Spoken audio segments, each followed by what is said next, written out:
সোহে তো আমার আসপিরি মনে কয় না, তারপরেও বাপের জন্য ভাত লিয়ে আসা লাগতেছে। ফোনে তো দুইজন, কার বাপ কয় ডাক দেব না আর কিরা সুমন লিবিনি। এই মপিস বাপ, দেখ তোর তাহলে আসপর্দা কত বড়। টাকা পয়সা দিয়ে লেখাপড়া হারালে আর বাপের নাম ধরে ডাহে। কি আর কব, এত টাকা পয়সা খরচ করে চাউল ডাল লেখাপড়া হইলাম, চাউল বল তো মানুষ হইলে না।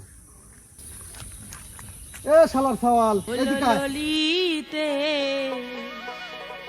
আর যাব না বেগুন তুলিতে। আব্বা আপনার জন্য ভাত নিয়ে আইছি। ভাত লইছিস, ভালো হচ্ছিস, চল যাই দুই বাপ বেটা খায় দায় আসি, তুই আমার সাথে কাম হর। আমি কাম হইতে পারবো না। কেবা চাউল ধর্ম দিলে মুহি মুহি আসি তক্ক হরে না। শিক্ষিত বানায় কি হইলে বাপের মুহি মুহি কথা কয়। হ্যালো জান, কি অবস্থা, ভালো আছো? আজকে রাতে কিন্তু তোমার সাথে আমার দেখা হচ্ছে। শালার চাওয়ালের কত বড় আসপর্দা, আমার সামনে মেয়ে মানুষের সাথে দেখা হওয়ার কথা কয়। জান, তুমি কিন্তু তোমার মার সাথে থাকবে গো, ঠিক আছে? আমি আমার আব্বার লিয়ে আসবো না।